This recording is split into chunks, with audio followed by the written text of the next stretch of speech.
Hello everyone, welcome to chemistry solvers. तो आज हम करने जा रहे हैं हमारा नेक्स्ट चैप्टर जो कि है पॉलीमर केमिस्ट्री। बड़ा ही आसान चैप्टर है, छोटा सा चैप्टर है। एक आधा क्वेश्चन आपका देके चला ही जाता है, हर बार ही आता है, 2 नंबर का आ जाए या 4 नंबर का आ जाए। ठीक है, तो जल्दी जल्दी इसको खत्म करने की कोशिश करेंगे और आपका इसी में से आपका क्वेश्चन अटेम्प्ट हो जाएगा। ठीक है, तो अगर पॉलीमर की मैं बात करूं, पॉलीमर का सबको पता है, मोनोमर यूनिट होती है छोटी छोटी। ठीक है, जब मोनोमर यूनिट्स मिलती हैं तो वो क्या है, एक पॉलीमर बनाती है। जैसे हमारे पास पॉलीइथीन होता है, क्या होती है इथीन, हमारे पास एक पॉलीमर यूनिट होती है। जब n इथीन मिलते हैं तो पॉलीमराइजेशन होती है, पॉलीमराइजेशन होती है ना। ठीक है, और आपका क्या मिलता है, आपको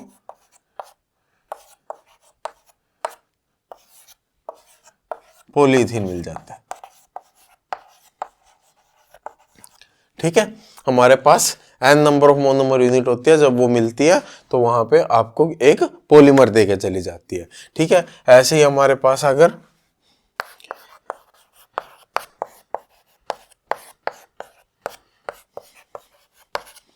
ठीक है, क्या ये हेक्सामिथाइल डाइअमीन है।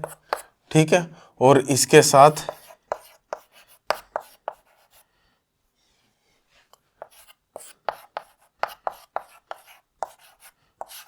हम एसिड ले लें और पॉलीमराइजेशन करा दें तो क्या हो जाएगा, यहां से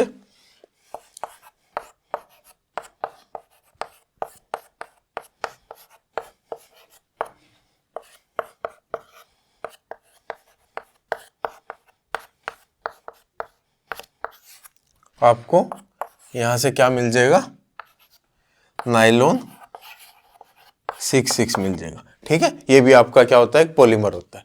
ठीक है, तो मैंने यहाँ पे आपके 2 पॉलीमर लिखे हैं। ठीक है, एक तो मैंने पॉलीथीन बनाया, एक मैंने नाइलॉन 6,6 बनाया। ठीक है, अब इन दोनों में क्या डिफरेंस देखने को मिल रहा है, यहाँ पे क्या हो रहा है, यहाँ पे जो आपकी मोनोमर यूनिट है उसमें क्या है, डबल बॉन्ड है। ठीक है, और यहाँ पे आपकी मोनोमर यूनिट में क्या है, फंक्शनल ग्रुप है। ठीक है, यहाँ डबल बॉन्ड दिख रहा है, यहाँ फंक्शनल ग्रुप दिख रहे हैं। ठीक है, उसके साथ साथ क्या, यहाँ पे कुछ भी लॉस नहीं हो रहा, लेकिन यहाँ पे क्या हो रहा है, एक ये हाइड्रोजन गया। ठीक है, यहां से OH गया, हाइड्रोजन और OH चला गया ना, यानी कि वाटर मॉलिक्यूल चला गया। ठीक है, तो यहाँ पे क्या हो गया, लॉस ऑफ H2O या फिर स्मॉल वाटर मॉलिक्यूल। ठीक है, स्मॉल किसी भी छोटे से मॉलिक्यूल का क्या हो रहा है, यहाँ पे एक लॉस आ रहा है। ठीक है, तो ये आपका किससे जाता है, ये आपका फ्री रेडिकल मैकेनिज्म से जाता है। किससे, फ्री रेडिकल मैकेनिज्म से जाता है, और इसको क्या बोलते हैं, इसको एडिशन पॉलीमर बोलते हैं। ठीक है, और ये आपका किससे जाता है, ये आपका स्टेप ग्रोथ मैकेनिज्म से जाता है, और इसको कंडेंसेशन पॉलीमर बोलते हैं।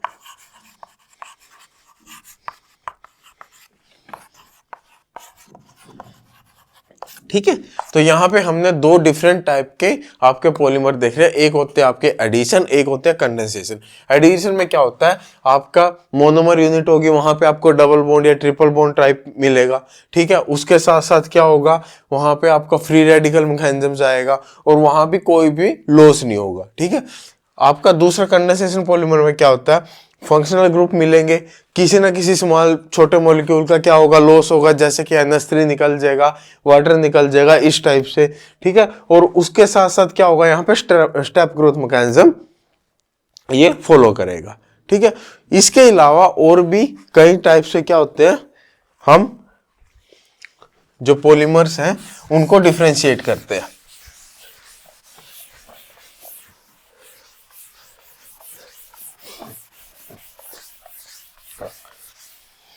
और कौन कौन से टाइप हो जाएंगे, जैसे कि हमारे पास मोनोमर यूनिट है ना। ठीक है, हमारे पास मोनोमर यूनिट है, अगर सारे की सारे मोनोमर यूनिट, मैंने मोनोमर यूनिट मान ली A, सारी की सारी मोनोमर यूनिट सेम हो जाए, ठीक है, सारे के सारी मोनोमर यूनिट क्या हो जाए, सेम हो जाए, तब उसको हम क्या बोलते हैं, उसको बोलते हैं हम होमोपोलीमर। ठीक है, उसको बोलते हैं हम होमोपोलीमर।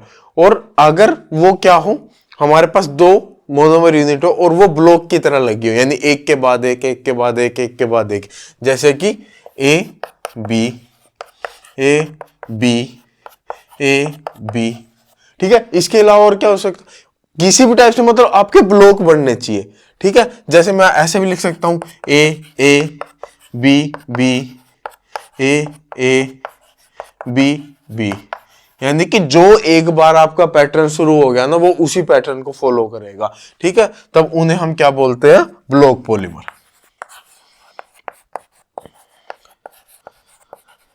ठीक है, और अगर आपकी मोनोमर्स यूनिट क्या रैंडम ऑर्डर में लगी हो, रैंडम ऑर्डर में जैसे कि ए बी बी ए ए, ठीक है, किसी भी रैंडम ऑर्डर में लगी हो, तब उन्हें हम क्या बोलते हैं, उन्हें बोलते हैं हम कोपोलीमर्स। ठीक है, उन्हें बोला जाता है कोपोलीमर। इसके अलावा और जैसे हमारे अगर पॉलीमर में कायरल कार्बन है, ठीक है, हमारे पॉलीमर के पास कायरल कार्बन है। ठीक है, अब कायरल कार्बन की कोई कॉन्फ़िगरेशन होगी ना, तो उसकी कॉन्फ़िगरेशन के हिसाब से भी हम इसको क्या करते हैं, डिफरेंशिएट करते हैं।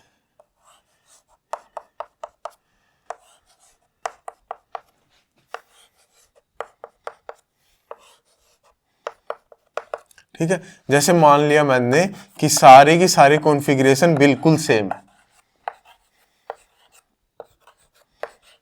ठीक है, सारी की सारी जो कॉन्फ़िगरेशन है बिल्कुल सेम है, तो उसे बोला जाता है आइसोटैक्टिक। ठीक है, और उसके बाद अगर क्या हो रहा, ब्लॉक की तरह हो रही है, यानी कि अल्टरनेट की क्या हो रही है, मैच हो रही है, यानी कि इसकी और इसकी मैच हो जाएगी, इसकी और इसकी मैच होगी। ठीक है, यानी ब्लॉक की फॉर्म में, जैसे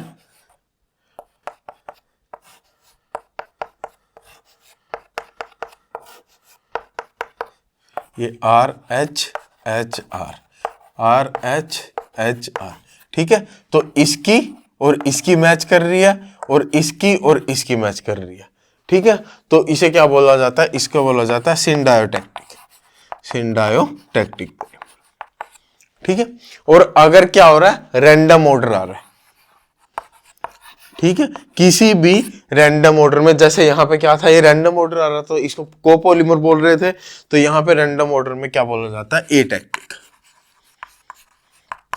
ठीक है, रैंडम ऑर्डर में उसको क्या बोलते हैं, एटैक्टिक बोलते हैं। ठीक है, तो इस टाइप से हम पॉलीमर्स को क्या कर सकते हैं, डिफरेंशिएट कर सकते हैं। ठीक है, समझ गए। चलो आगे चलते हैं, देखते हैं हम डिग्री ऑफ पॉलीमराइजेशन क्या होता है।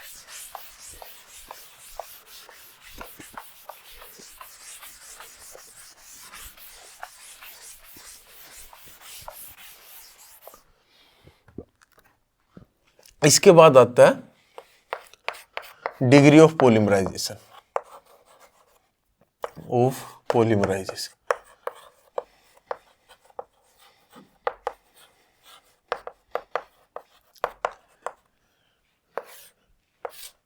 ठीक है, डिग्री ऑफ पॉलीमराइजेशन क्या होता है, DOP। डिग्री ऑफ पॉलीमराइजेशन होता है आपका capital M divide by small m। ठीक है, कैपिटल M क्या है, कैपिटल M है आपका पूरे पॉलीमर का मास। ठीक है, कैपिटल M क्या आ रहा है, आपका पूरे पॉलीमर का मास हो रहा है, और स्मॉल m क्या आ रहा है, आपका मोनोमर यूनिट का मास आ रहा है। ठीक है, कैपिटल M आपका मास ऑफ पॉलीमर। ठीक है, और ये क्या आपका मास ऑफ मोनोमर यूनिट। तो डिग्री ऑफ पॉलीमराइजेशन आपको क्या दे रहा है, डिग्री ऑफ पॉलीमराइजेशन क्या आपको नंबर ऑफ मोनोमर यूनिट दे रहा है, कितनी नंबर ऑफ मोनोमर यूनिट आपकी यहां पे यूज हुई है, क्या ये आपको दे रहा है, नहीं दे रहा। मान लो, चलो मान लो 10 रुपए की आपकी 5 टॉफी आई। ठीक है, और 2 रुपए की आपकी क्या है, 1 टॉफी आई। तो आपने कितनी टॉफी ली, 10 से 2 को डिवाइड करेंगे 5 आया ना। मान लो आपकी एक बंडल बना, ठीक है, 5 टॉफी का एक था, एक पैकेट था, वो आपका कितने का आ रहा है, वो आपका 10 रुपए का आ रहा है, ठीक है। एक पैकेट आपका आ रहा है 10 रुपए का, एक पूरा पैकेट 10 रुपए का, और एक जो टॉफी है वो टॉफी आपकी कितने की आ रही है, 2 रुपए की आ रही है। तो कितनी टॉफी होंगी इसके अंदर, 5 टॉफी होंगी ना, ठीक है। तो ऐसे क्या बता रहा है, नंबर ऑफ मोनोमर यूनिट बता रहा है, क्योंकि पूरे पॉलीमर का जो मास आ रहा है, पॉलीमर कहां से बना है, जब मोनोमर जुड़े हैं तभी तो उसका मास आया ना। और यहाँ पे क्या है, एक मोनोमर का मास डिवाइड कर दो, एन की वैल्यू आ जाएगी, ठीक है, सिंपल सी चीज से। और हम एक और तरीके से हम डिग्री ऑफ पॉलीमराइजेशन निकालते हैं, कैसे, जैसे मान लिया मैंने मेरे पास n नंबर ऑफ क्या थे, मोनोमर थे, ठीक है, और उन्होंने क्या कर दिया, एक पॉलीमर बना दिया, n नंबर ऑफ मोनोमर से पॉलीमर बना दिया। तो मेरा time t is equal to 0 पे इसकी कंसेंट्रेशन क्या थी, A0 थी, ठीक है। और यहाँ पे कुछ नहीं था, t is equal to T पे क्या हुआ, इसकी कंसंट्रेशन क्या हुई, A0 माइनस एक्स, जिसको मैं A बोल दे सकता हूँ, ठीक है। और ये आपका कितना बना, ये आपका x बना, ठीक है। तो यहां से डिग्री ऑफ पॉलीमराइजेशन क्या आता है, वो आता है आपका A/A0, सॉरी A0/A आएगा ना। डिग्री ऑफ पॉलीमराइजेशन आता है आपका A0/A, और एक आपका आता है एक्सटेंट ऑफ पॉलीमराइजेशन, वो क्या आता है, वो आता है आपका X/A0। एक्सटेंट ऑफ पॉलीमराइजेशन क्या होता है, X/A0, जिसे हम P भी बोलते हैं, ठीक है। और इसको क्या है, इसको इस टाइप से डिनोट किया जाता है, ठीक है। तो अगर मैं इसकी वैल्यू निकालना चाहूं n की, तो ये क्या आ जाएगा, A0 डिवाइड बाई A की वैल्यू क्या मैं ये लिख सकता हूं, A0 माइनस एक्स, ठीक है। A0 को नीचे ले आता हूं तो ये क्या आ जाएगा, 1/1 माइनस एक्स अपॉन A0, यही आ जाएगा ना। और ये आ जाएगा 1/1 माइनस, और ये था आपका P। तो डिग्री ऑफ पॉलीमराइजेशन का आपका एक और फॉर्मूला आ गया, n is equal to 1/1 minus P, ठीक है, समझ गए बात। तो ये आपकी डिग्री ऑफ पॉलीमराइजेशन की बात थी, मेरे ख्याल से आपको समझ में आ गया होगा, ठीक है। अगर ये समझ में आ गया तो अब जो सबसे मेन टॉपिक है इस चैप्टर का, मॉलिक्यूलर वेट, उस पे चलते हैं।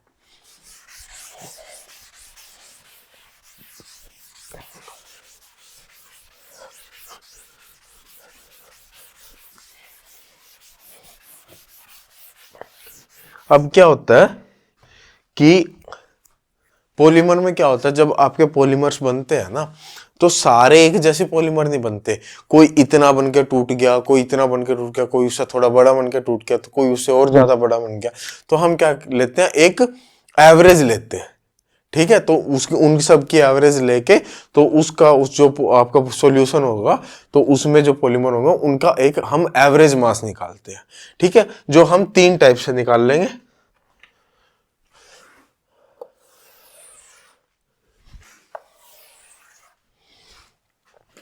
पहला है आपका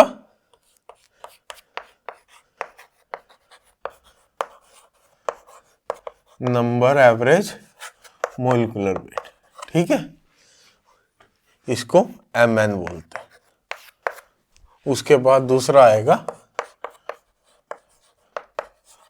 वेट एवरेज मोलिकुलर वेट, ये आ जाएगा आपका mw। और तीसरा आ जाएगा जेड एवरेज मोलिकुलर वेट, ये आ जाएगा आपका mz, ठीक है। अब देख लेते हैं, तो ये क्या होता है, mn किसके इक्वल होता है, mn होता है summation ni mi divide by summation ni, ठीक है, summation ni mi divide by summation ni, ठीक है। कैसे, जैसे मान लिया मैंने ये नंबर दे दिया 20, जो मोनोमर यूनिट थी उनका वेट था 10,000, ठीक है। 10 मोनोमर यूनिट, सॉरी 10 जो पॉलीमर थे उनका वेट था 20,000, ठीक है, और 25 या 30 थे जिनका वेट था 3000। ठीक है, तो मेरे को अगर mn निकालना हो तो mn क्या आएगा, mn आएगा आपका 20 इंटू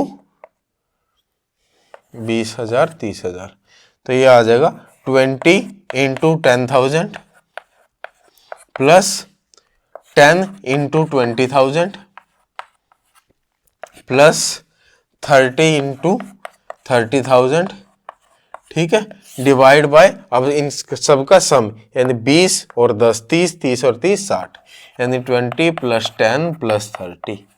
ठीक है, तो ये आप निकाल लेना, कैलकुलेशन करते रहना, समझ गए। तो ऐसे हम ये निकालते हैं, ये मैंने आपको निकालने का एक तरीका बता दिया। इस ये MW क्या आएगा, MW आएगा आपका summation NI MI square divide by summation NI MI। ठीक है, ऐसे ही MZ क्या आएगा, MZ आपका आ जाएगा summation NI MI cube divide by summation NI MI square. ठीक है, अब ये कैसे आएगा ये सब तो लिख लोगे ना, साथ में कर लोगे इतना तुम, है ना। इसके अलावा इसका एक और फॉर्मूला है MW का, समीशन WI MI। WI क्या, W है आपका वेट फ्रैक्शन,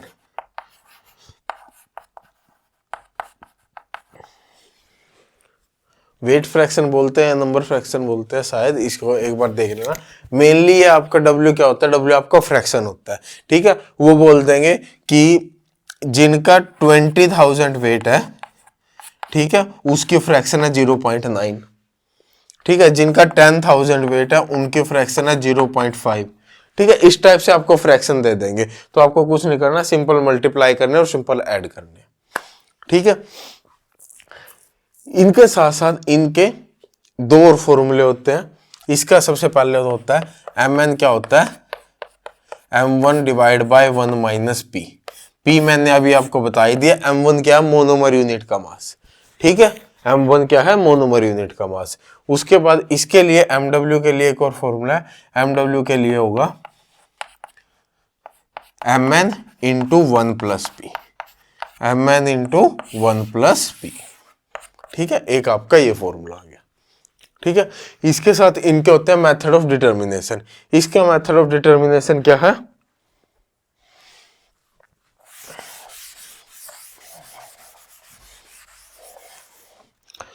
इसका मेथड ऑफ डिटर्मिनेशन है ओस्मोमेट्री।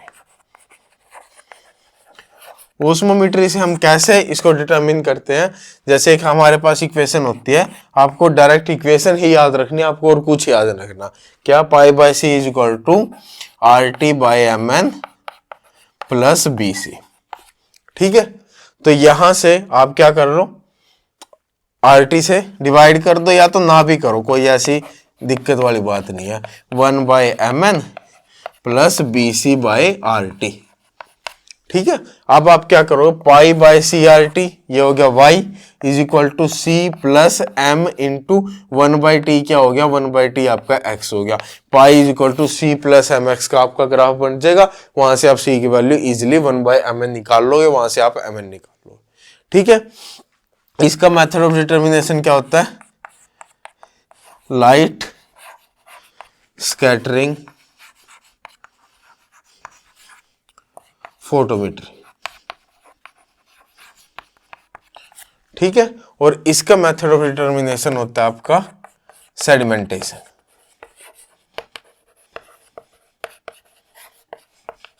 इसका मेथड ऑफ डिटर्मिनेशन क्या होता है, सेडिमेंटेशन होता है। अगर मैं इन तीनों में बात करूं, mz आपका सबसे ज्यादा होता है, उसके बाद mw होता है और उसके बाद mn होता है। ठीक है, mz आपका सबसे ज्यादा होता है, फिर mw होता है और उसके बाद होता है mn। समझ गए बात। हाँ, उसके बाद आता है PDI, पॉली डिस्पर्सिटी इंडेक्स। PDI की फुल फॉर्म लिख लो, पॉली डिस्पर्सिटी इंडेक्स। ठीक है, ये आपका किसके इक्वल होता है, MW बाय MN होता है। ठीक है, तो एक आपका होमोट्रोपिक सॉल्यूशन होता है, एक आपका होमोडिस्पर्स सॉल्यूशन होता है और एक आपका पॉलीडिस्पर्स सॉल्यूशन होता है। होमो और पॉलीडिस्पर्स सॉल्यूशन में क्या डिफरेंस आएगा,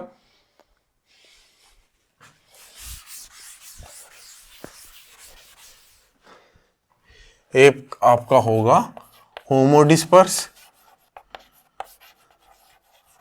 और एक होगा पॉलीडिस्पर्स। इन दोनों में क्या डिफरेंस आएगा? होमोडिस्पर्स सॉल्यूशन वो होता है जहां पे आपके जितने भी पॉलीमर बन रहे हैं ना, सारे के सारे पॉलीमर सब के सब सेम होंगे, बिल्कुल उनकी लेंथ सेम होगी, उनका वेट सेम होगा, सारी चीजें बिल्कुल सेम होगी। ठीक है, होमो का मतलब क्या होता है? सेम। ठीक है, होमोडिस्पर्स क्या होगा? बिल्कुल सेम टू सेम। अब जहां पे सारी चीजें सेम आ गई तो वहां पे क्या आ जाएगा? MW, MN, MZ सारा क्या आ जाएंगे? इक्वल आ जाएंगे। इक्वल आ जाएंगे तो पीडीआई की वैल्यू क्या आएगी? पीडीआई की वैल्यू आपकी आ जाएगी 1। पीडीआई की वैल्यू 1 आ जाएगी ना, तो वो आपका होता है होमोडिस्पर्स। पॉलीडिस्पर्स क्या होता है? जहां पे आपके जो पॉलीमर्स है, जो हमारा जनरली हमें देखने को मिलता है, ठीक है, जहां पे आपकी जो पॉलीमर यूनिट होती हैं वो अलग अलग होती है, किसी की लेंथ कम होती है, किसी की ज्यादा होती है, तो वहां पे क्या होगा? हमें एवरेज वेट लेना पड़ेगा। तो वहां पे आपका क्या होता है? MZ, फिर MW और फिर MN। तो अगर मैं पीडीआई की बात करूं, पॉलीडिस्पर्सिटी इंडेक्स की, वो क्या होगा? ग्रेटर देन 1 होगा ना, क्योंकि आपका MW ग्रेटर देन MN है, तो पीडीआई आपका क्या होगा? ग्रेटर देन 1 होगा। तो जब जितना आपका पीडीआई 1 से जितना ज्यादा बड़ा होता जाएगा, आपका सॉल्यूशन उतना ही ज्यादा पॉलीडिस्पर्स होगा। ठीक है, समझ गए बात? और अगर मैं इनके ग्राफ की बात करूं, कई बार क्वेश्चन है जो वो ग्राफ से आ जाता है। ठीक है, यहां पे हम मोलिकुलर वेट लेते हैं और यहाँ पे फ्रैक्शनल डिस्ट्रीब्यूशन लेते हैं। तो आपका ये ग्राफ कुछ इस टाइप से जाएगा। तो जाहिर सी बात है, सबसे ज्यादा वैल्यू पे MZ आएगा, उसके बाद आपका MW आएगा और फिर आपका क्या आएगा? MN आएगा। ठीक है, और होमोडिस्पर्स के लिए क्या होगा? ये पॉलीडिस्पर्स के लिए, होमोडिस्पर्स के लिए क्या होगा? ये आपका सिकुड़ के एक सिंगल पीक बन जाएगा। ठीक है, जहां पे आपके सारी वैल्यू एक ही जगह पे होगी। ठीक है, जब भी ये चीज आप वैसे भी ध्यान रखना कि जो आपका परफेक्ट सॉल्यूशन होते हैं ना, जैसे परफेक्टली क्रिस्टलाइन हो गए, ठीक है, वहां पे आपको क्या मिलेगी? सिंगल पीक मिलेगी। ठीक है, और जहां पे आपके कुछ डिफेक्ट आना शुरू हो जाते हैं तो आपकी पीक ब्रॉड हो जाती है। ठीक है, ये आप आगे के लिए भी ध्यान रखो। आगे आपको अगर आप पीएचडी करने जा रहे हो तो वहां भी आपको ये बहुत हेल्प करेगा। ठीक है, समझ गए बात? चलो, अब ये आपकी होगी पीडीआई वगैरह की बात। इसमें आपका एक बता, विस्कोसिटी एवरेज मोलिकुलर वेट।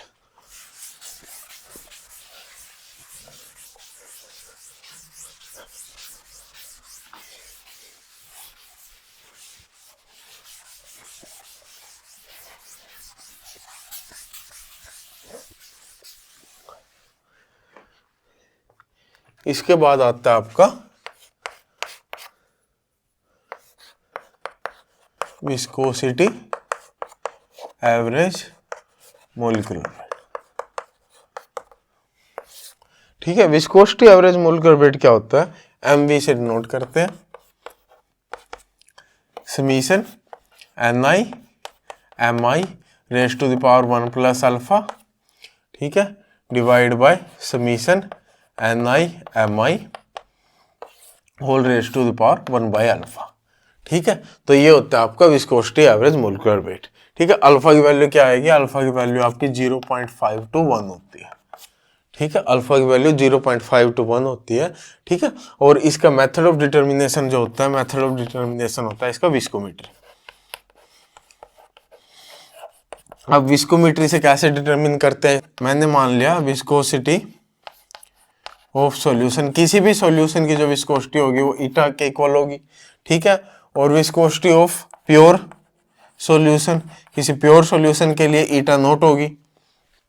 ठीक है, तो जो रिलेटिव विस्कोसिटी आएगी वो क्या आएगी? रिलेटिव विस्कोसिटी वो आपकी ईटा बाय ईटा नॉट। ठीक है, और स्पेसिफिक क्या आएगी?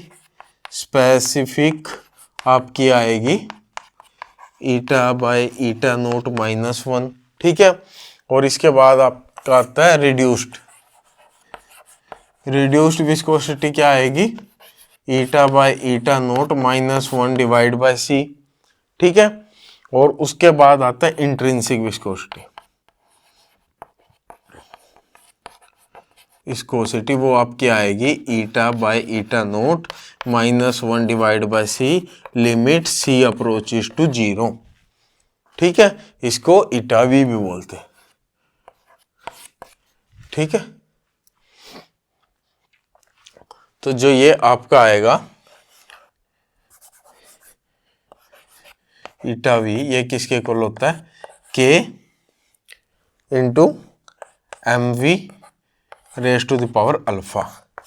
तो ये आपका रिलेशन होता है और यहां से आप क्या कर सकते हो, अपनी एम वी की वैल्यू निकाल सकते हो, ठीक है। अब यहाँ पे ध्यान देने वाली बात क्या है, ध्यान देने वाली बात यह है कि कई बार क्वेश्चन में आपको घुमा दिया जाता है। कैसे घुमा देंगे, वो बोल देंगे कि जो आपकी विस्कोसिटी की वैल्यू है ना, जब आपकी कंसंट्रेशन 0 को अप्रोच कर रही है, ठीक है, इसको क्या कर देंगे, बस वो वर्ड्स में लिख के दे देंगे। ये हमें पता है, मैथ वाले बच्चों को तो पता ही होता है कि लिमिट ये सी अप्रोचेस टू 0 बोलते हैं इसको, ठीक है।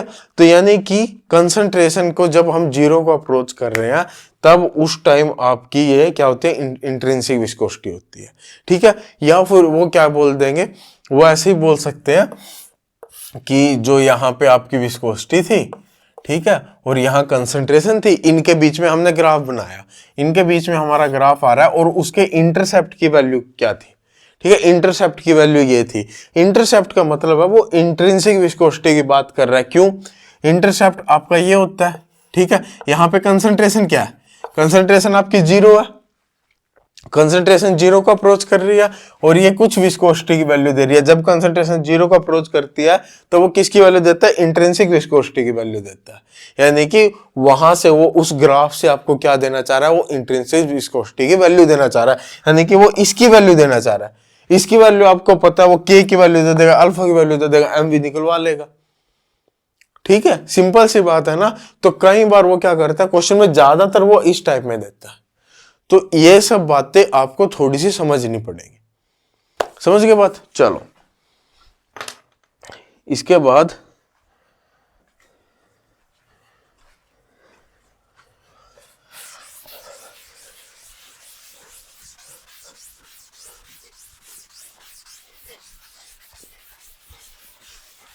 ठीक है, अब हम थोड़ी सी बात कर लेते हैं लेंथ ऑफ पॉलीमर की। किसी भी पॉलीमर की अगर लेंथ पूछ ली जाए तो सबसे पहले आता है आपका कंटूर लेंथ। कंट्रोल लेंथ क्या होता है, कंट्रोल लेंथ आपका होता है n into L. n into L क्या होता है, n होती है आपकी number of monomer unit, number of monomer units, ठीक है। और एल क्या आएगी, length of monomer unit, length of monomer unit, ठीक है। तो यहां से n इंटू एल करके आप इजी लेंथ निकाल सकते हो। उसके बाद आती है root mean square length, root mean square length. Root mean square length क्या आएगी, वो आएगी आपके root n into L, root n into L. उसके बाद आता है most probable length, most probable length, ठीक है। वो क्या आएगी आपकी √2/3 रूट n इंटू एल, ठीक है, √2/3 रूट n इंटू एल। अब मैंने इनको याद कैसे किया हुआ, मेरे को पता है रूट मीन स्क्वायर वेलोसिटी क्या होता है, रूट मीन स्क्वायर वेलोसिटी आपकी आती है √3RT/m, ठीक है। और मोस्ट प्रोबेबल वेलोसिटी आपकी होती है √2RT/m, ठीक है। और एवरेज वेलोसिटी क्या होती है, एवरेज होती है √8RT/m, ठीक है। अब यहां से क्या मैं एवरेज लेंथ निकाल सकता हूं, एवरेज लेंथ अगर मेरे को यहां से निकालनी है तो मैं कैसे निकाल लूंगा, मैं निकाल लूंगा 8/3 pi root n into L. अब कैसे याद किया हुआ मैंने, क्या करो √3 से डिवाइड कर दो इनको, ठीक है। इसने क्या किया, रूट n इंटू एल ले लिया, ठीक है। यहां पे √3 आ रहा है, यहाँ पे √3 है नहीं है, इसका मतलब इसने सबको क्या किया हुआ, √3 से डिवाइड किया हुआ। तो यहाँ से √3 से डिवाइड करेंगे, √n into l आ गया। तो यहाँ √n into l तो ऐसा ही है, साथ में √2 था और √3 से डिवाइड किया था तो √2/3 आ गया। ठीक है, यहाँ पे √8/π था, RT/m को मैंने √n into l मान लिया ना। ठीक है, तो 8/π था, √3 से डिवाइड किया था तो 8/√8/3π। ठीक है, तो ऐसे मैंने इनको क्या याद किया हुआ। ये हो गया। उसके बाद आता है आपका गायरेशन रेशो। गायरेशन रेशो का भाई गेट में क्वेश्चन आया था। ठीक है, डायरेक्ट। तो √n into l by √6। ठीक है, √n into l by √6। ठीक है, तो ये आपकी लेंथ भी कंप्लीट हो जाती है। इसके बाद एक छोटा सा टॉपिक बचता है,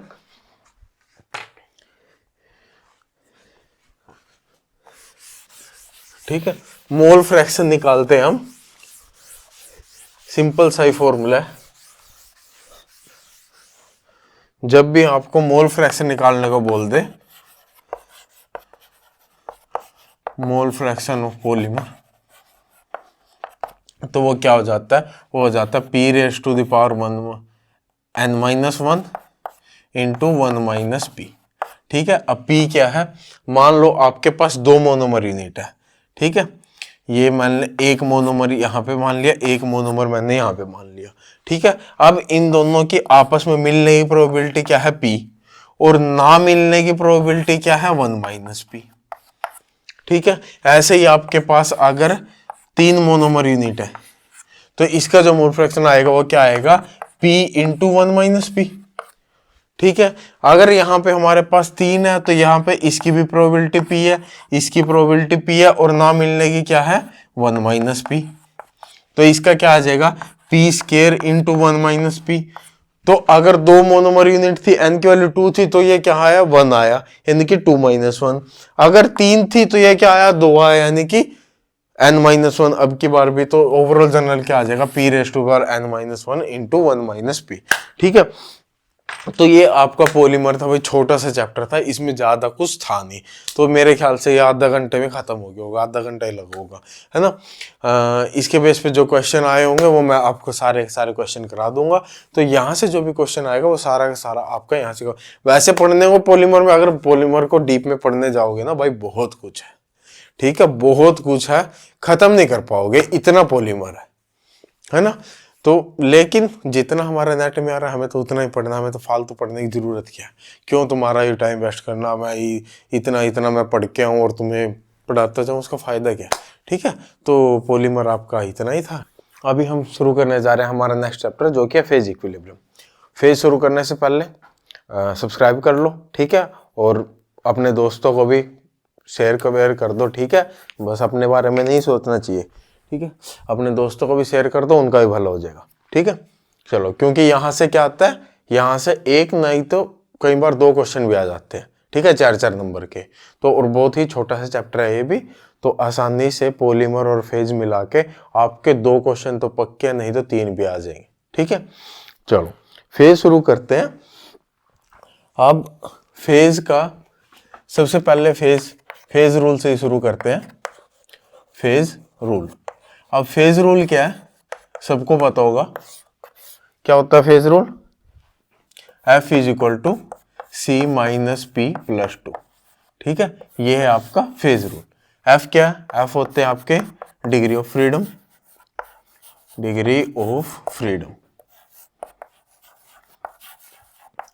ठीक है, C आपके क्या होते हैं, नंबर ऑफ कंपोनेंट्स, ठीक है, और P आपके होते हैं फेज। ठीक है, तो सबसे पहले किससे, फेज से शुरू करते हैं। P क्या होते हैं, आपके फेज होते हैं। अब फेज कैसे होते हैं, फेज होते क्या है, सबसे पहली बात तो यही होगी भाई, फेज होते क्या। फेज आपके क्या होते हैं, किसी भी सिस्टम में आपके जो भी आपके ऐसी फेज क्या होगा सिस्टम के अंदर, जिनकी भी अपनी अलग बाउंड्री होगी। ठीक है, और जिनको हम मैकेनिकली सेपरेट कर सकते हैं एक दूसरे से, वो आपके क्या होते हैं, फेज होते हैं। ठीक है, जैसे एग्जाम्पल से समझ लो इस चीज को। मान लो आपके पास एक गिलास है, ठीक है, एक गिलास है, इसके अंदर आपने क्या कर रखे हैं, आपने नीचे क्या कर रखे हैं, बड़े बड़े मार्बल डाल रखे हैं।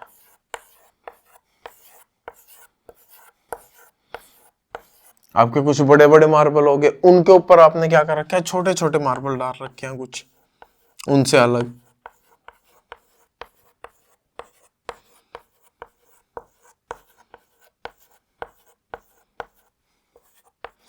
ठीक है, इसके साथ साथ क्या कर दिया,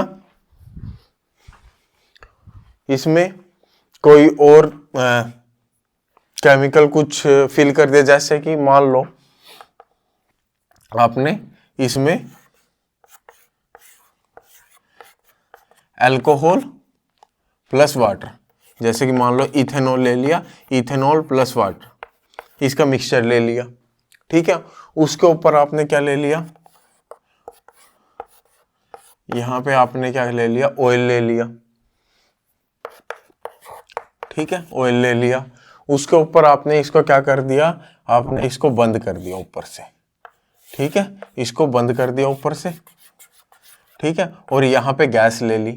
ठीक है, गैस मान लो मैंने मान लिया nitrogen plus oxygen plus CO2 सबका मिक्सचर थी। ठीक है, अब आपको बताने हैं यहाँ पे कितने फेज होंगे, आपको क्या बताने हैं, कितने फेज होंगे। तो सबसे पहले चीज सॉलिड से शुरू करते हैं। अब जितने भी सॉलिड है सबको हम सेपरेट कर सकते हैं, सबकी अपनी अलग बाउंड्री है। ठीक है, यानी कि जितने भी सॉलिड होंगे उनका अपना सबका एक अलग फेज होगा। ठीक है, अब यहाँ पे कितने सॉलिड है, सॉलिड की अगर मैं बात करूं, एक तो आपका गिलास है, एक आपका क्या हो जाएगा, गिलास हो जाएगा।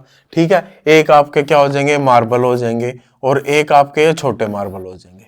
ठीक है, तो टोटल कितने हो गए, टोटल 3 सॉलिड हो गए, तो 3 फेज तो किसके हो गए, सॉलिड के हो गए। ठीक है, उसके बाद लिक्विड की बात करते हैं। अब इसमें आपके क्या है, 3 लिक्विड है, एक वाटर हो गया, एक इथेनॉल हो गया, एक ऑयल हो गया। ठीक है, अब क्या इनमें से अगर मैं बात करूं इथेनॉल और वाटर की, इथेनॉल और वाटर आपस में बिल्कुल मिक्स हो गए। ठीक है, आपस में बिल्कुल ही मिक्स हो जाएंगे, यानी कि जो मिक्सिबल लिक्विड होते हैं उनका अपना केवल एक ही फेज होता है। ठीक है, उनको हम अलग अलग ऐसे नहीं देख सकते, या ऐसे उनकी कोई अलग अलग बाउंड्री नहीं है, वो बिल्कुल कंप्लीटली एक दूसरे में मिक्स हो गए। ठीक है, यानी कि जो भी आपके मिक्सिबल होंगे, ठीक है, उनका क्या होगा, उनका एक ही फेज होगा, तो इन दोनों का मिला के आपका क्या आएगा, एक फेज आएगा। ठीक है, और जो इमिसिबल होंगे, इमिसिबल के सबके क्या होंगे, सेपरेट फेज होंगे। इमिसिबल के क्या होंगे, अलग अलग फेज होंगे। तो यानी कि ऑयल का आपका क्या आएगा, ऑयल का अपना एक अलग फेज आएगा। ठीक है, और इसमें आप ये भी लिख सकते हो, जैसे polar dissolving polar, non polar dissolving non polar, यानी कि अगर 2 पोलर का मिक्सचर है तो उनका एक फेज आएगा, 2 नॉन पोलर का मिक्सचर है उनका एक अलग फेज आएगा। समझ गए। लेकिन अगर जैसे ऑयल और वाटर ले लिया, वो मिक्स नहीं होंगे तो उनके क्या होंगे, अलग अलग फेज आएंगे। समझ गए। उसके बाद चलते हैं गैस पे। अब सारी की सारी गैस आपस में क्या होती है, मिक्सिबल होती है ना, मिक्स हो जाती है सारी की सारी गैस, हम उन्हें ऐसे सेपरेट नहीं कर सकते। तो ये जितनी भी गैस होंगे ये सारे, इनका क्या होगा, एक अलग फेज होगा। ठीक है, तो सारी गैस का क्या हो जाएगा, एक ही फेज होगा। ठीक है, तो टोटल अगर मैं फेज की बात करूं तो 3 तो आपके क्या हो गए, ये सॉलिड के हो गए, 4, 5 और 6, टोटल इसके अंदर कितने हो जाएंगे, 6 फेज हो जाएंगे। ठीक है, मेरे हिसाब से आपको यहां से फेज क्लियर हो गया होगा। ठीक है, अगर फिर भी कुछ दिक्कत है तो कमेंट कर देना, मैं बता दूंगा। ठीक है, तो ये आपके होते हैं फेज। फेज के बाद चलते हैं कंपोनेंट पे। अब कंपोनेंट क्या होते हैं, कंपोनेंट आपके होते हैं कि कितने मिनिमल केमिकल कॉन्स्टिट्यूएंट की आपको जरूरत है, जितने भी उसमें फेज है सभी फेज को डिफाइन करने के लिए। ठीक है, यानी कि कितने मिनिमम। ठीक है, जैसे मैंने मान लिया आइस, ठीक है, वाटर और वेपर्स। ठीक है, तीनों एक दूसरे के साथ क्या है, इक्विलिब्रियम में है। तो अगर मैं फेज की बात करूं तो कितने फेज होंगे, यहाँ पे 3 फेज होंगे। ये सॉलिड है, लिक्विड है, ये गैस है, ठीक है, मतलब वेपर स्टेट में गए हुए हैं, तो इसमें क्या हो गए, 3 फेज हो गए। और इसमें अगर मैं कंपोनेंट की बात करूं तो कितने कंपोनेंट है, एक ही कंपोनेंट है, वो है यहाँ पे H2, ठीक है। यानी कि एक कंपोनेंट इन तीनों को क्या कर रहा है, डिस्क्राइब कर रहा है ना, ठीक है। इसको भी मैं H2O लिख सकता हूँ सॉलिड स्टेट में, इसको H2O लिक्विड स्टेट में लिख सकता हूँ, इसको H2O गैसीय स्टेट में लिख सकता हूँ। तो H2O इनको क्या कर रहा है, डिफाइन कर रहा है, ठीक है। तो ये आपके क्या होते हैं, ये आपके होते हैं कंपोनेंट। कंपोनेंट का आपका सिंपल सा फॉर्मूला, कंपोनेंट आपका होता है C is equal to S minus R, ठीक है। S क्या होता है, S होता है आपका जितनी भी स्पीसीज है उसके अंदर वो टोटल नंबर ऑफ स्पीसीज आ जाएगी। और R क्या आएगा, R आपका बताएगा रिस्ट्रिक्शन जितनी भी है। रिस्ट्रिक्शन कुछ भी हो सकती है, जैसे इक्विलिब्रियम हो गया, ठीक है। और चार्जेस, जैसे जितना पॉजिटिव चार्ज है उतना नेगेटिव चार्ज है, वो भी आपकी एक तरह की रिस्ट्रिक्शन होगी। तो जो भी उसके अंदर रिस्ट्रिक्शन होगी वो सारी आपकी यहाँ पे आ जाएंगी, ठीक है। अब जैसे मैं यहाँ पे देख लूं तो यहाँ पे 3 है, 1 2 3, 3 माइनस 2 इक्विलिब्रियम आ रहे हैं, 2 रिस्ट्रिक्शन है, 3 माइनस 2 इज इक्वल टू 1, ठीक है। तो ये आपके क्या होते हैं, कंपोनेंट। एक और एग्जांपल देख लो, जैसे मैंने ले लिया NaCl और KCl और H2O, ठीक है। ये मैंने ले लिया, तीनों का एक मिक्सचर ले लिया। अब अगर मेरे को बताना है यहाँ कितने कंपोनेंट है, तो सबसे पहले तो इसमें रिएक्शन होंगी, क्या होगी, NaCl पानी में जाएगा तो वो क्या करेगा, Na positive plus Cl negative में टूटेगा, ठीक है। ऐसे ही अगर KCl की मैं बात करूं तो KCl भी K positive plus Cl negative में टूटेगा, ठीक है, 2 होगी। अब यहाँ पे अगर मैं कंपोनेंट निकालू इसके, C is equal to S minus R, S कितने हैं, टोटल S देख लो एक बार, 1 2 3 4 5, और ये तो इसी में आ गया, ठीक है। Cl हमने गिन लिया था 5 और 1 होगा वाटर, ठीक है। टोटल आ गया आपके 6 माइनस रिस्ट्रिक्शन कितनी है, 2 इक्विलिब्रियम है, 2 इक्विलिब्रियम आ गए। उसके साथ साथ जितना आपका पॉजिटिव चार्ज है उतना ही आपका क्या है, नेगेटिव चार्ज है। जितना आपका यहाँ पे पॉजिटिव चार्ज आ रहा है, ये 1 से ये 1 आया, ये भी 1 आया, ये 1 से ये 1 आया, ये भी 1 आया, तो जितना पॉजिटिव चार्ज है उतना ही नेगेटिव चार्ज है। एक रिस्ट्रिक्शन ये होगी, तो टोटल कितनी होगी, 1 2 और 3 रिस्ट्रिक्शन होगी। तो यानी कि यहाँ पे 3 कंपोनेंट सिस्टम है, ठीक है। ये आपका 3 कंपोनेंट सिस्टम है। समझ में आ गई बात, मेरे ख्याल से फेज और कंपोनेंट आपको समझ आ गए होंगे। उसके बाद चलते हैं F पे, डिग्री ऑफ फ्रीडम। अब डिग्री ऑफ फ्रीडम क्या होती है, डिग्री ऑफ फ्रीडम आपको बताता है कि कितने वेरिएबल्स की आपको जरूरत है किसी एक सिस्टम को डिफाइन करने के लिए, ठीक है। मिनिमम कितने वेरिएबल्स की जरूरत है किसी, कोई अगर आपके पास एक सिस्टम है, ठीक है, उसको कंप्लीटली डिफाइन करने के लिए कितने वेरिएबल की जरूरत है, वो आपको क्या बताता है, वो आपको डिग्री ऑफ फ्रीडम बताता है, ठीक है। अब जैसे यही देख लो, यही आपका आया था, आइस था, ठीक है, और वाटर था और वेपर्स थे।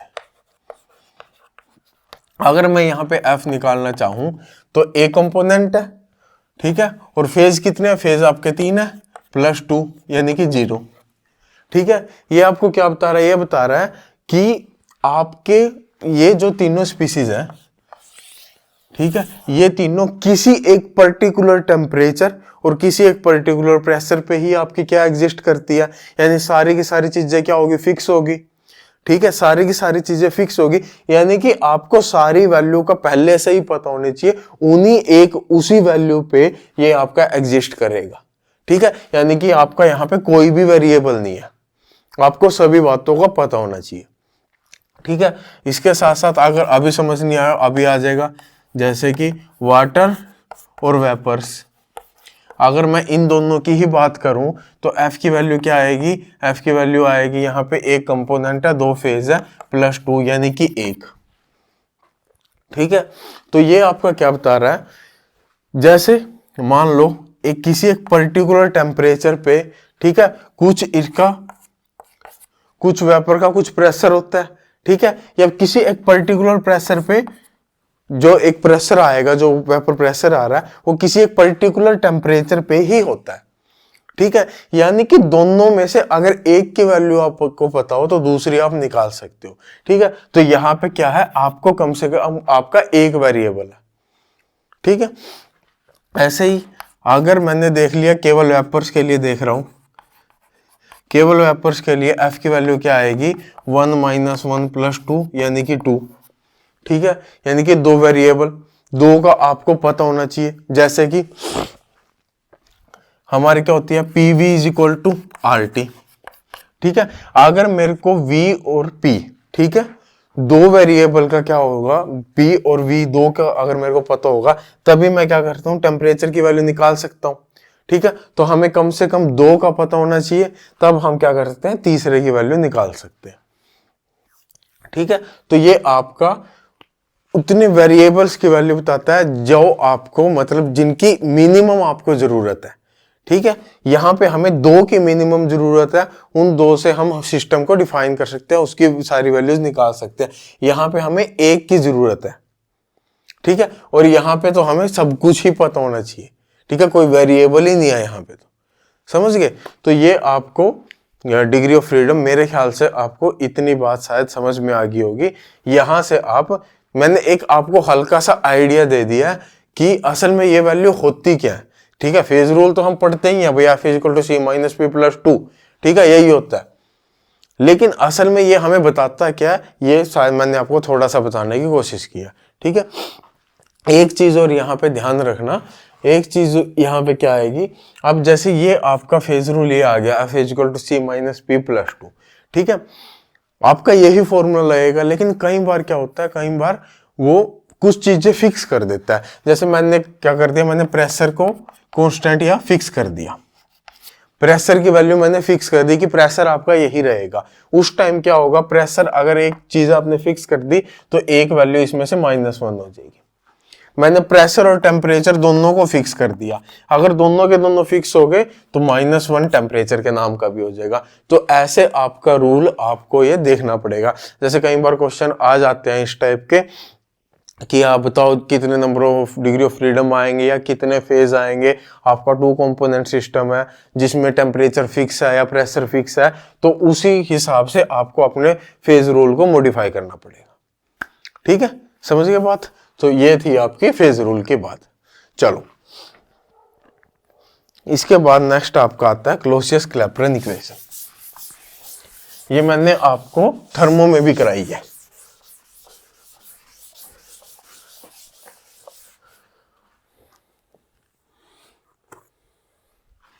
नेक्स्ट आपका क्लॉसियस-क्लैपेरॉन इक्वेशन। ठीक है, क्लॉसियस-क्लैपेरॉन इक्वेशन क्या होती है, ये आपकी होती है dP/dt = ΔH/T∆V। ठीक है, ये आपकी क्या है, ये आपकी क्लैपेरॉन इक्वेशन है, ये आपकी क्लैपेरॉन इक्वेशन है। ठीक है, ये आपकी क्लॉसियस-क्लैपेरॉन इक्वेशन, ये आपकी क्लैपेरॉन इक्वेशन है केवल। ठीक है, यहां से क्लॉसियस-क्लैपेरॉन इक्वेशन हम निकाल सकते हैं। कैसे निकाल सकते हैं, ये आपको पता है, डीपी, ये सबसे पहली बात, ये कहां लगेगी, जहां पे आपका इक्विलिब्रियम आ रहा होगा। ठीक है, जैसे सॉलिड और लिक्विड के बीच में इक्विलिब्रियम है।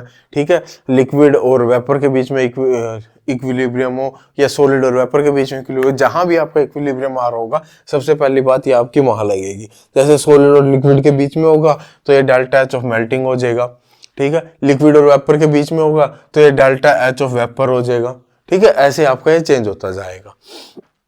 तो ये तो आपका सिंपल। लेकिन अगर मैं लिक्विड और वेपर की बात करूं तो ये क्या हो जाएगा, dP/dt = ΔH/T volume of gas minus volume of liquid. और हम मानते हैं कि गैस का वॉल्यूम बहुत ज्यादा होता है वॉल्यूम ऑफ लिक्विड से, तो ये इक्वेशन आपकी कुछ dP/dt = ΔH of vapour by TVG के इक्वल आ जाएगी।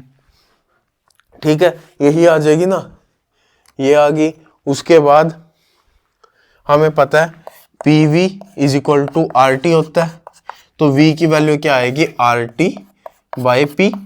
ठीक है, ये वैल्यू मैं यहां पुट कर सकता हूं, वैल्यू पुट करता हूं, वैल्यू पुट करूंगा तो क्या आएगा, dp by D T is equal to delta H vapour by T, T तो था ही ना, और वॉल्यूम की वैल्यू मैंने लिखी आर टी बाई पी, तो ये आपका हो जाएगा R T square by P, P नीचे आ जाएगा, ये आ जाएगा आपका 1 by P D P by D T is equal to delta H V by R T square. ठीक है, और 1 by P D P by D T को मैं क्या लिख सकता हूँ, D of L N P by D T लिख सकता हूँ ना, D of L N P by D T is equal to delta H by R T square. तो ये असल में ये इक्वेशन जो है ये है आपकी क्लॉसियस-क्लैपेरन इक्वेशन। ठीक है, ये इक्वेशन है आपकी क्लॉसियस-क्लैपेरन इक्वेशन, समझ गए।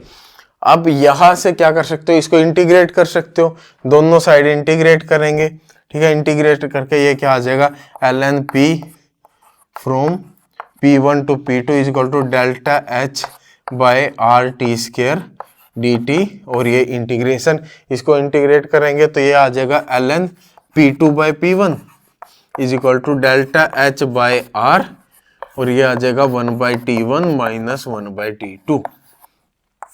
ठीक है, तो यहां से आपको मान लो दो टेम्परेचर दे दिए, दो प्रेशर दे दिए, डेल्टा एच ऑफ वेपराइजेशन की वैल्यू पूछ ली, तो आप डायरेक्टली यहां से निकाल सकते हो। ठीक है, तो क्लॉसियस-क्लैपेरन इक्वेशन में आपको ये ध्यान रखना है, ये ध्यान रखना है, और ये ध्यान रखना है, ये तीनों चीजें आपको यहाँ पे आनी चाहिए। ठीक है, मैंने इसका हल्का सा आइडिया आपको थर्मो में भी दे दिया था, समझ गए। चलो, अगर ये समझ गए हो तो फेज डायग्राम पे चले, फेज डायग्राम पे चल लेते हैं, जल्दी जल्दी खत्म कर लेते हैं भाई, सर्दी हो रही है।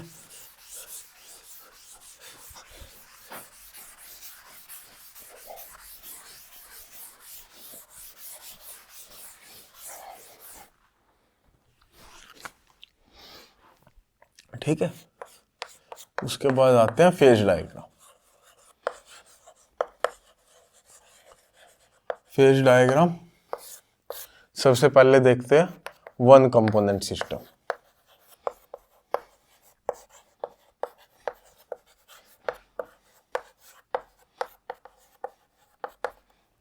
ठीक है, वन कंपोनेंट सिस्टम यानी कि C की वैल्यू आपने 1 कर दी तो F क्या आएगा, F is equal to C minus P plus 2 होता है, तो यानी कि 1 माइनस पी प्लस 2, ये आ जाएगा 3 माइनस पी। ठीक है, अब जो फेज होता है, फेज की मिनिमम वैल्यू क्या होती है, कम से कम एक फेज तो आएगा ना। अगर आपको कोई भी कंपोनेंट है किसी एक फेज में, तो वो एग्जिस्ट करेगा ही ना, चाहे सॉलिड फॉर्म में करे, चाहे लिक्विड में करे, चाहे गैसेस में, किसी में भी करे, तो एक फेज तो मिनिमम होगा उसका। तो अगर इसकी मिनिमम वैल्यू रखूं मैं, एफ की वैल्यू क्या आएगी, 3 माइनस 1 इज इक्वल टू 2, यानी कि आपको मिनिमम 2 वेरिएबल तो की तो यहाँ पे जरूरत पड़ेगी ही पड़ेगी उस सिस्टम को डिफाइन करने के लिए। ठीक है, आपको कम से कम 2 की यहाँ पे जरूरत पड़ेगी ही पड़ेगी।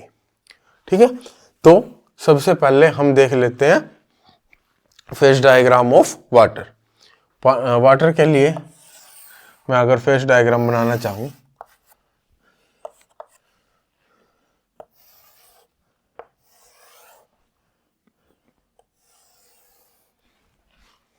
ठीक है, साथ में CO2 का भी साथ ही बना देता हूं, दोनों का सेम ही चलता है।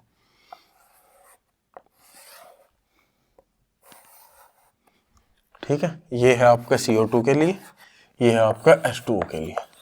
यहाँ पे आपका आ जाएगा प्रेशर, यहाँ पे आ जाएगा टेम्परेचर, यहाँ पे प्रेशर, यहाँ पे टेम्परेचर, क्योंकि कम से कम 2 की जरूरत थी ना, तो प्रेशर और टेम्परेचर ले लिया मैंने। ठीक है, यहाँ पे आपका क्या होता है, सॉलिड फॉर्म होती है, यानी कि आइस बोल लो। ठीक है, यहाँ पे लिक्विड और यहाँ पे वेपर, यहाँ पे सॉलिड, लिक्विड और वेपर्स। ठीक है, अब यहाँ पे एक चीज आपने अगर नोट करी हो, यहाँ पे H2O के लिए जो ये लाइन है आपकी, ये कुछ इस टाइप पे है। ठीक है, ये आपका melting point curve, melting curve होता है। ठीक है, और यहाँ पे ये जो ये मेल्टिंग कर्व है ये आपका, इसका स्लोप पॉजिटिव है, इसका स्लोप नेगेटिव है। ऐसा क्यों? क्योंकि हमने अभी क्लॉसियस-क्लैपेरॉन इक्वेशन पढ़ी है, जो क्लैपेरॉन इक्वेशन थी dp by D T is equal to delta H by T delta V. ठीक है, यही था ना। अब यहाँ पे मेल्टिंग है तो ये मेल्टिंग आ जाएगा, और डेल्टा वी क्या आ जाएगा? Volume of liquid minus volume of solid, यही आएगा ना। अब वाटर के केस में क्या होता है, जो वॉल्यूम ऑफ आपका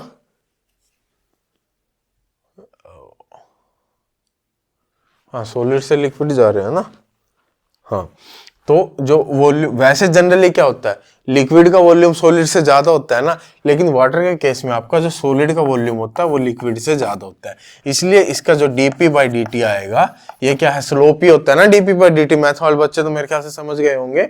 जो यहाँ पे अगर ये dp बाई डी टी मैं इसका निकाल लूँ तो वो क्या होता है, स्लोप की वैल्यू देता है। ठीक है, वो किसके इक्वल होता है, tan थीटा के इक्वल होता है वो। तो dp बाई डी टी इसका क्या आ रहा है, नेगेटिव आ रहा है, इसलिए ये डाउनवर्ड है।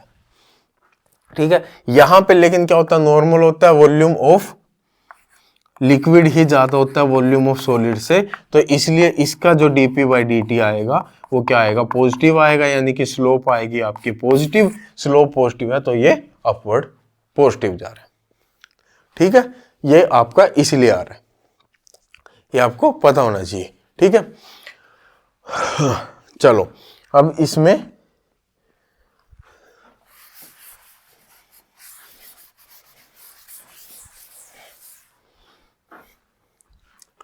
यहां पे मैं अगर बात करूं, इस लाइन पे क्या होगा, सॉलिड इक्विलिब्रियम में होगा लिक्विड के साथ, इस लाइन पे लिक्विड इक्विलिब्रियम में होगा वेपर के साथ, और इस पे क्या होगा, सॉलिड इक्विलिब्रियम में होगा वेपर के साथ। और यहाँ पे क्या होगा, इस पॉइंट पे सॉलिड, लिक्विड और वेपर तीनों आपस में क्या होंगे, इक्विलिब्रियम में होंगे। इसको बोलते हैं ट्रिपल पॉइंट। ठीक है, तो यहाँ पे आपका एक एक ट्रिपल पॉइंट होता है। तो मैं सबसे पहले एरिया, ये आपका क्या है, ये है एरिया, ये एरिया है। ठीक है, ये आपकी लाइन है और ये आपका पॉइंट है। ठीक है, अगर मैं एरिया में बात करूं, एरिया में क्या आएगा, F is equal to C minus P plus two है ना, एक कंपोनेंट सिस्टम है। फेज की अगर मैं बात करूं, फेज कितना है, यहाँ पे एक ही फेज है ना, जैसे यहाँ पे सॉलिड हो गया, यहाँ पे लिक्विड हो गया और यहाँ पे वेपर हो गया, तो एक ही फेज है, ये एक आ गया प्लस टू आया, यानी कि 2। तो यहाँ पे डिग्री ऑफ फ्रीडम की वैल्यू क्या हुई, 2 हुई। ठीक है, और यहाँ हमने निकालना भी था, केवल वेपर के लिए निकालना था जैसे, तो हमें दो pressure PV equal to NRT के, पीवी इक्वल टू आरटी के फॉर्म में मैंने आपको वेपर के लिए बताया था। ठीक है, उसके बाद अगर मैं लाइन पे बात करूं, लाइन पे आपका एफ की वैल्यू क्या आएगी, 1 माइनस, अब की बार लाइन पे क्या हो रहा है, सॉलिड और लिक्विड दो आपके फेज हैं, तो ये आपका आ जाएगा -2 + 2, ये आपका आ जाएगा 1। ठीक है, और अगर मैं पॉइंट पे बात करूं, पॉइंट पे आपका क्या आएगा, F is equal to 1 minus, point पे क्या है, 1 2 3, 3 + 2 यानी कि 0। यही मैंने आपका बताया था कि ये आपको एक पर्टिकुलर टेम्परेचर और पर्टिकुलर प्रेशर, ये आपका पर्टिकुलर प्रेशर है, ये आपका पर्टिकुलर टेम्परेचर है, इन पे इसकी वैल्यू क्या होती है, फिक्स होती है। इन्हीं वैल्यू पे आपका वो क्या कर सकता है, एग्जिस्ट कर सकता है। ठीक है, ये आपका क्या आएगा, 0, दोनों के लिए आपका सेम आएगा। ठीक है, समझ गए बात। तो इसके लिए भी आप आसानी से निकाल सकते हो। इसके साथ साथ मैं आपको सल्फर का भी करा देता हूं साथ ही।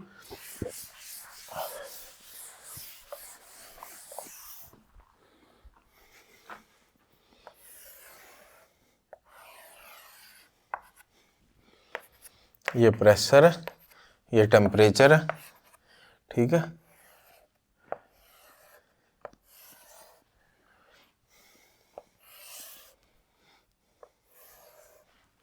ठीक है, सल्फर की आपकी 4 फॉर्म होती है, sulphur rhombic, sulphur monoclinic, sulphur liquid और सल्फर वेपर। ठीक है, sulphur rhombic, sulphur monoclinic, sulphur liquid और सल्फर वेपर। ठीक है, सल्फर आपका 4 फॉर्म में एग्जिस्ट करता है। ठीक है, तो यहाँ पे ट्रिपल पॉइंट 1 2 और 3 आ गए। ये एरिया, लाइन और पॉइंट पे सेम चीज आएगी। ठीक है, सेम डिग्री ऑफ फ्रीडम आएगा, केवल आप ग्राफ देख लो। ठीक है, इसके साथ साथ ये आपका क्या है, ये है आपके ट्रू इक्विलिब्रियम। यहाँ पे आपका क्या करता है, ट्रू इक्विलिब्रियम एग्जिस्ट करते हैं। लेकिन आपका यहाँ पे एक मेटास्टेबल इक्विलिब्रियम भी होता है, वो क्या होता है, मेटास्टेबल ट्रिपल पॉइंट। ये आपका क्या हो गया, मेटास्टेबल ट्रिपल पॉइंट। अब ट्रू में और मेटास्टेबल में क्या डिफरेंस है? जो आपका ट्रू होता है, जैसे यहाँ सिंपल वाटर के केस में समझ लो, मान लो मेरे को मेल्ट करना है आइस, ठीक है, या फिर वाटर फ्रीज करना है, 0 डिग्री पे होगा। 0 डिग्री पे या तो आप क्या कर लो, आइस से यहां पे मेल्टिंग कर दो, आइस से लिक्विड की तरफ चले जाओ,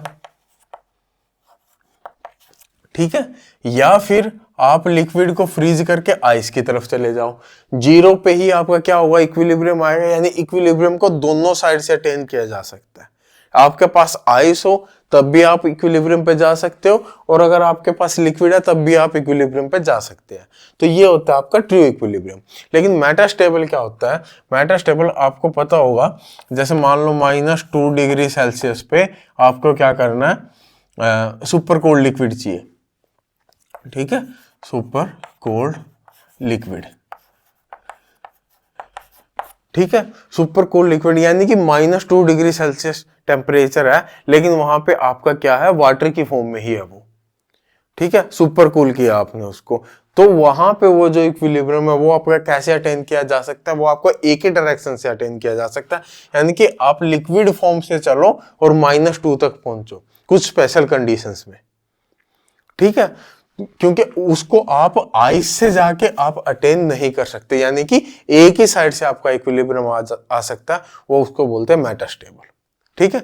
तो यहाँ पे आपका एक मेटास्टेबल एग्जिस्ट करता है, ठीक है। तो टोटल आपके 4 ट्रिपल पॉइंट होते हैं, बाकी ये सेम है, पॉइंट के लिए, लाइन के लिए, एरिया के लिए, ये आप निकाल सकते हो, ठीक है। ये कौन कौन सा एग्जिस्ट कर रहे हैं, यहाँ रोम्बिक और लिक्विड होगा, और ये मोनोक्लिनिक और रोम्बिक होगा, ये आपस में क्या कर रहे हैं, इक्विलिब्रियम में एग्जिस्ट कर रहे हैं, ठीक है। ये आपकी सारी वन कंपोनेंट की कहानी थी। यहीं से आपका, इसी में से आपका क्वेश्चन आता है, मतलब जो भी आएगा इससे बाहर नहीं आएगा, ठीक है। चलो इसके बाद 2 कंपोनेंट सिस्टम पे चलते हैं।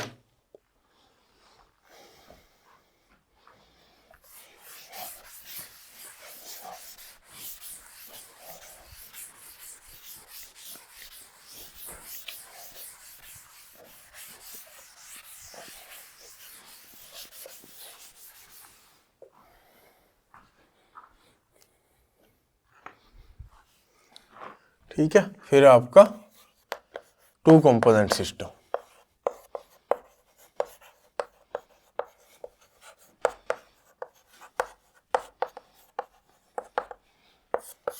टू कंपोनेंट में क्या किया मैंने, कंपोनेंट को क्या कर दिया, फिक्स कर दिया। कंपोनेंट आपके कितने होंगे, 2 होंगे, ठीक है। तो डिग्री ऑफ फ्रीडम कितने आएगा, F = C - P + 2, ठीक है। तो ये हो जाएगा 2 - P + 2, यानी कि 4 - P। अब फेज की मिनिमम वैल्यू क्या होगी, फेज की मिनिमम वैल्यू होगी 1, 4 - 1 = 3, यानी कि यहाँ पे आपको 3 वेरिएबल की जरूरत है, ठीक है। 3 वेरिएबल कौन कौन से हो सकते हैं, जैसे कि प्रेशर हो गया, टेम्परेचर हो गया, और कंपोजिशन होगी, ठीक है। तीनों की आपको जरूरत होगी, और आपका जो ग्राफ होगा वो 3D में बनेगा। लेकिन क्या 3D में ग्राफ को पढ़ते हो, नहीं पढ़ते ना, 2D में ही पढ़ते हैं। कैसा ग्राफ आता है,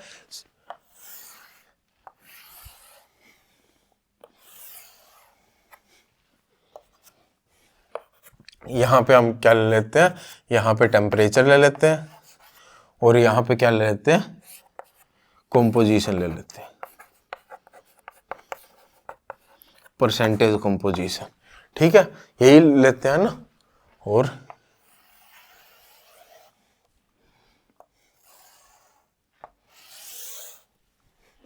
कुछ इस टाइप से आपका आप ग्राफ पढ़ते हो। यहाँ पे मैंने मान लिया ए मान लिया यहाँ पे 100% है, और B आपका 0% है। यहाँ पे A आपका 0% है, और B आपका क्या है, 100% है, ठीक है। और यहाँ बीचों बीच क्या होगा, A भी 50% होगा, और B भी क्या होगा, 50% होगा, ठीक है, अब बीच वाला समझ ही गए होंगे। ठीक है, ए यहाँ से घटता जा रहा है और बी यहाँ से बढ़ता जा रहा है। ठीक है, यही पढ़ते हो ना इसी टाइप से। अभी मैं इसको कंप्लीट करूंगा, इसी टाइप से पढ़ते हो। अब ये कैसे पढ़ते हो, हम क्या करते हैं, किसी, मैंने आपको शुरुआत में बताया था, किसी एक चीज को फिक्स कर दो, आपका ये फेज रूल चेंज हो जाएगा। जैसे हमने यहाँ क्या कर दिया, हमने प्रेशर को क्या कर दिया, फिक्स कर दिया। प्रेशर को अगर मैंने फिक्स कर दिया तो अब की बार आपका फेज रूल क्या होगा, F equal to C minus P plus 2 minus 1।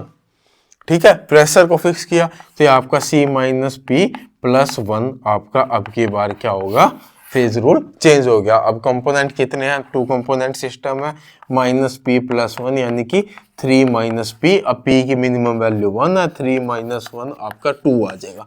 तो 2 कंपोनेंट के फॉर्म में हम इसको बना रहे हैं। समझ गए बात। चलो अब यहाँ पे मान लिया मैंने, ये आपका क्या है, फ्रीजिंग पॉइंट है, पॉइंट ऑफ ए। ठीक है, और ये आपका है फ्रीजिंग पॉइंट ऑफ बी।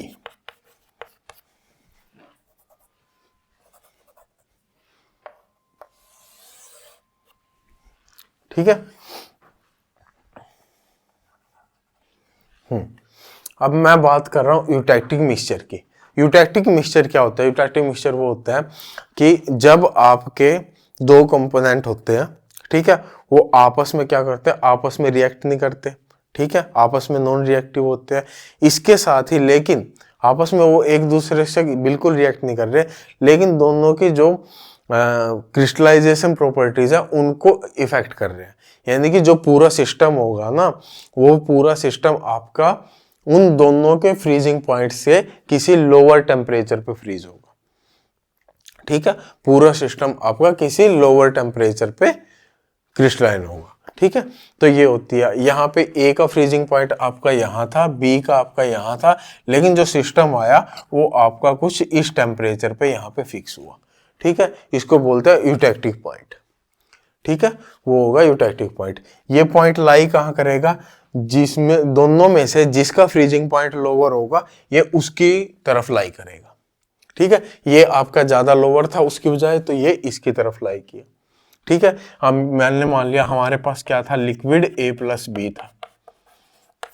ठीक है, तो इस एरिया में क्या होगा, सॉलिड हो जाएगा B, solid B plus liquid A plus B. ठीक है, इस एरिया में क्या होगा, solid A plus liquid A plus B. ठीक है, ये आपका क्या रहेगा, ये इसके साथ इक्विलिब्रियम में रहेगा, यहाँ पे ये इसके साथ इक्विलिब्रियम में रहेगा, और इस पॉइंट पे क्या होगा, इस पॉइंट में ये फ्रीज हो जाएगा, तो यहाँ पे क्या आ जाएगा, सॉलिड A प्लस बी। ठीक है, 2 सॉलिड होंगे यहाँ पे। अब सिंपल है, F is equal to C minus P plus 1 लगाना है आपने, सी माइनस पी प्लस 1 लगाना है। कंपोनेंट आपके यहाँ पे देख रहे हो, यहाँ पे कितने आएंगे, कंपोनेंट तो आपके फिक्स है ना, कंपोनेंट आपका 2 है, तो यहाँ पे आपका एक ही फेज हो जाएगा, यहाँ पे आपके 2 फेज हो जाएंगे, यहाँ भी आपके 2 फेज हो जाएंगे। ठीक है, यहाँ पे भी आपके 2 फेज हो जाएंगे। तो सिंपल आपकी वैल्यू पुट करो और सिंपल वैल्यू निकाल लो। मेन आपको केवल ये ग्राफ समझना था, ये ग्राफ आया कैसे। ठीक है, इससे नीचे आपका ये होगा और ऊपर ये सब लाई करेंगे। अब इसमें एक और चीज पढ़ सकते हैं हम, क्या, मान लो ये दोनों रिएक्ट करके कोई एक और कंपाउंड बना रहे हो, जैसे कुछ भी इन्होंने ए बी बना दिया, ए बी बना दिया, और वो ए बी क्या है, स्टेबल है, ए बी स्टेबल है, तो क्या हो जाएगा, सिंपल बीच में आप यहाँ पे ए बी बना दो, ए बी। अब ए बी ये आपके क्या हो गए, 2 अलग अलग सिस्टम हो जाएंगे। ठीक है, ये मान लिया मैंने यहाँ पे ए बी का है फ्रीजिंग पॉइंट, ये आपका, तब ये आपका कुछ इस टाइप से यूं लाई करेगा। ठीक है, तब आपका ये आ जाएगा। ठीक है, इतनी ही चीज आपको यहाँ से समझनी थी, इससे ज्यादा की आपको जरूरत है नहीं है। हाँ, एक और चीज देख लो, अगर मेरे को 2 कंपोनेंट सिस्टम की फ्रीजिंग दिखानी है, अगर आपके 2 कंपोनेंट हैं और वो फ्रीज हो रहे हैं, यहाँ पे आपको मैंने ले लिया टाइम। ठीक है, और यहाँ पे ले लिया टेम्परेचर, ठीक है, और आपके पास लिक्विड A प्लस बी है, क्या है, लिक्विड A प्लस बी। तो वो कैसे जाएंगे, सबसे पहले मान लो उनका कुछ ना कुछ टेम्परेचर है इनिशियली उनका टेम्परेचर ये है, सबसे पहले क्या होगी, हमें फ्रीज करना है ना, तो कूलिंग करेंगे। जैसे हमारे पास मान लो वाटर है, ठीक है, वाटर 40 डिग्री सेल्सियस पे है, तो सबसे पहले हम 40 से 0 पे लेके आएंगे ना, उसको फ्रीज करने के लिए कूलिंग करेंगे। तो सबसे पहले क्या होगी, टाइम आपका बढ़ता जाएगा, तो यहाँ पे आपके क्या होगी, कूलिंग होगी, ठीक है, इतनी ही कर लेते हैं। यहाँ पे आपकी क्या होगी, cooling of A plus B, ठीक है, लिक्विड A प्लस बी की क्या होगी, कूलिंग होगी। उसके बाद मैंने मान लिया कि B आपका सोलिडिफाई होना शुरू हो गया, ठीक है। अब इतनी बात आपको पता है, मान लो अगर आपका वाटर या आप 0 पे लेके आए, उसके बाद फर्दर जो टेम्परेचर है वो डाउन नहीं जाएगा जब तक आपका सारा का सारा वाटर आइस में चेंज ना हो जाए, तब तक आपका टेम्परेचर क्या रहेगा, फिक्स रहेगा, ठीक है। तो बी तो आपका क्या करना चाह रहा है, बी आपका सोलिडिफाई होना चाह रहा है इस, मान लो इस टेम्परेचर पे, वो आपका क्या करना चाह रहा है, टेम्परेचर को फिक्स करना चाह रहा है कुछ टाइम तक, जब तक सारा का सारा बी सोलिडिफाई ना हो जाए, ठीक है। लेकिन ए आपका यहाँ पे सोलिडिफाई नहीं हो रहा, ठीक है, क्योंकि बी का तो कम था, लेकिन ए का क्या था, ए का उससे भी कम था, उससे भी कम पे क्या होगा, फ्रीज होगा, बी का थोड़ा ज्यादा था। अब बी आपका सोलिडिफाई होना चाह रहा है, लेकिन ए क्या करना चाह रहा है, ए आपका इसको नीचे लेके जाना चाह रहा है, ए अपनी कूलिंग करना चाह रहा है, और ठीक है। तो जो रिजल्टेंट आएगा वो रिजल्टेंट आपका कुछ इस टाइप से आएगा, ठीक है। अब इस पॉइंट पे क्या होगा, यहां पे आपका क्या होगा, इसमें जो बी होगा वो सोलिडिफाई होगा, ठीक है, और ए की क्या होगी, ए की कूलिंग होगी, ठीक है, ए की क्या होगी, ए की कूलिंग होगी। उसके बाद क्या होगा, उसके बाद अब ये वाला टेम्परेचर आ गया हमारे पास, ये अब यहाँ पे ए भी सोलिडिफाई होगा, तो ए और बी अगर दोनों सोलिडिफाई हो रहे हैं तो ये आपका क्या जाएगा, स्ट्रेट लाइन जाएगा, क्योंकि टाइम तो आपका बढ़ता जाएगा ना, लेकिन टेम्परेचर आपका क्या रहेगा, फिक्स रहेगा, जब तक आपका सारा क्या हो जाए, सोलिडिफाई ना हो जाए। तो ए और बी दोनों सोलिडिफाई होंगे, ठीक है। उसके बाद क्या होगा, मान लो हमने वाटर लिया था, हमने 0 डिग्री टेम्परेचर पे सारे को आइस में कन्वर्ट कर दिया। अब जब सारा का सारा आइस में कन्वर्ट हो गया, तब क्या होगा, तब उसका टेम्परेचर डाउन होना शुरू होगा, यानी कि सोलिड ए प्लस बी का आपका क्या होगा, कूलिंग होगी उसकी, ठीक है, सोलिड ए प्लस बी की आपकी कूलिंग होगी, ठीक है। मेरे ख्याल से अगर ये ग्राफ आपको समझ में आ गया होगा, तब आपको यहाँ के इसमें जो कंसेप्ट चल रहा है वो कंसेप्ट आपको समझ में आ गया होगा, ठीक है। चलो, यहां से आपका इतना ही था। इसके बाद एक छोटा सा टॉपिक बचता है तुम्हारा, फेज ट्रांजिशन,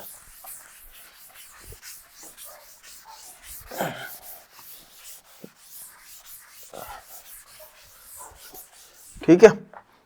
फेज ट्रांजिशन क्या होता है,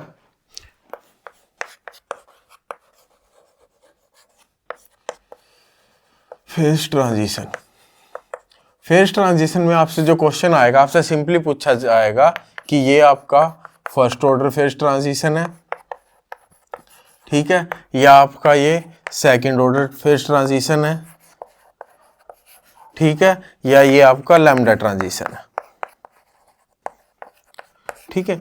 इन तीनों में मेनली सबसे मेन फर्क क्या है आपको जो ध्यान रखना है, ठीक है।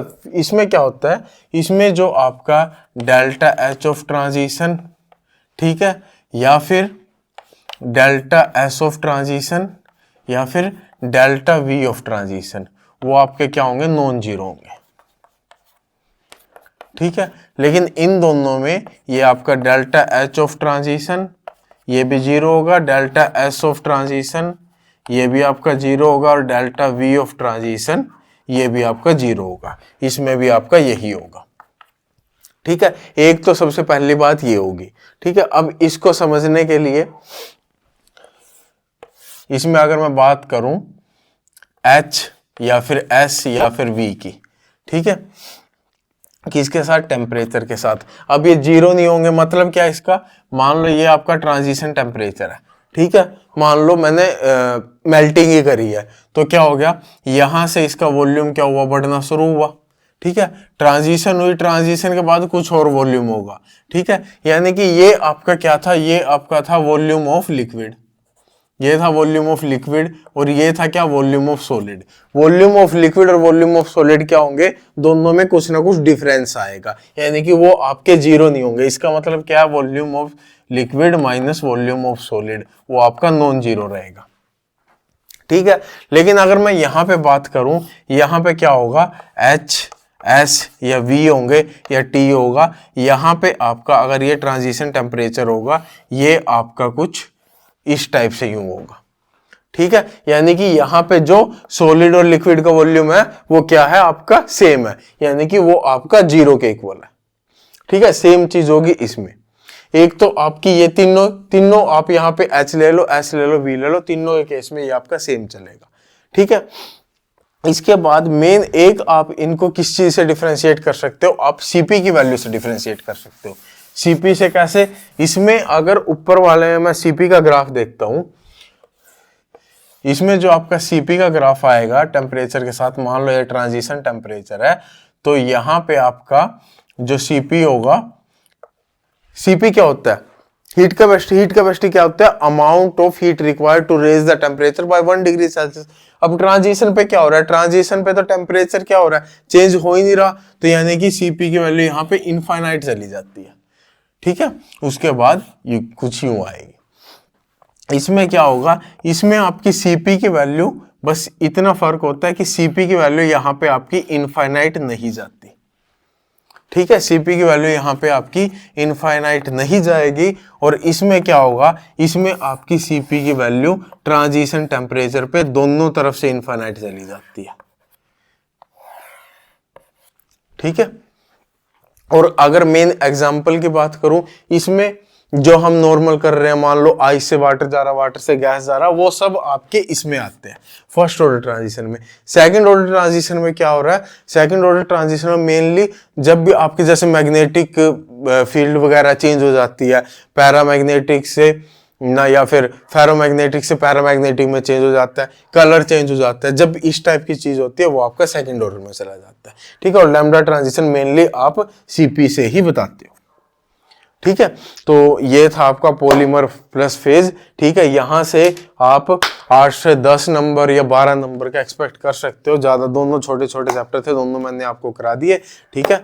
और ध्यान से पढ़ो, और थोड़ा चैनल को भी क्या थोड़ा शेयर वेयर करते रहो, ठीक है, ताकि हमें भी थोड़ा मोटिवेशन मिले और बच्चों को भी थोड़ा सा अच्छा कंटेंट मिले, ठीक है। Okay, bye.